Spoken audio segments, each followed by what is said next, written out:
Now, the fourth sign that professionals look for is play skills. By 15 months, a typically developing child will be able to demonstrate how familiar objects are used.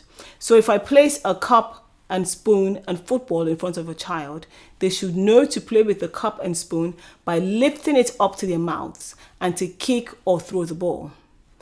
By 24 months, a child should be able to move from repetitively demonstrating the basic intended use of objects to imaginative or pretend play with that object. For example, to pretend to feed a doll with the cup and spoon. Also by 24 months, a child should be able to use symbols to represent something else, such as substituting a remote control for a telephone or an aeroplane.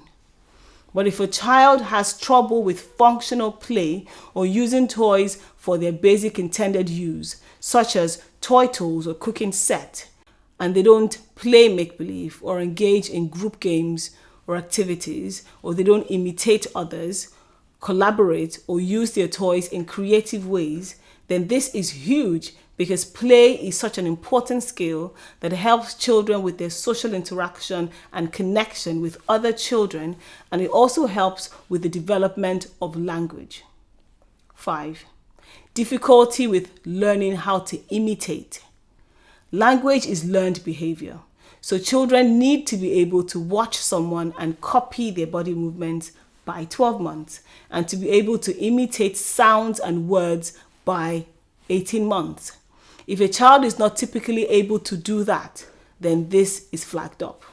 6. Difficulty with nonverbal communication. A professional will want to look to see if a child's expressions appear flat. This doesn't mean that children with autism don't have emotions, no. Only that their ability to communicate it is encumbered.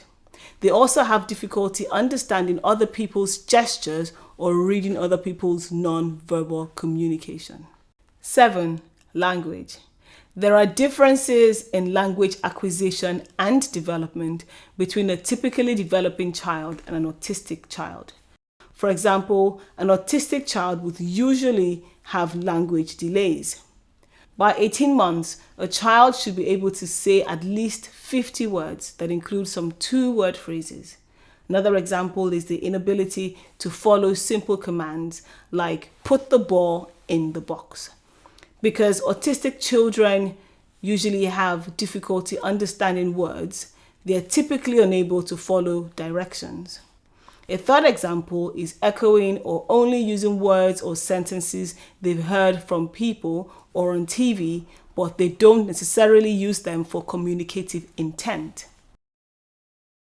Having heard all these, if you are at all concerned that your child may exhibit some autistic red flags, I encourage you to speak with your child's pediatrician, who will be able to refer you to a specialist. Don't forget to like and subscribe to my channel.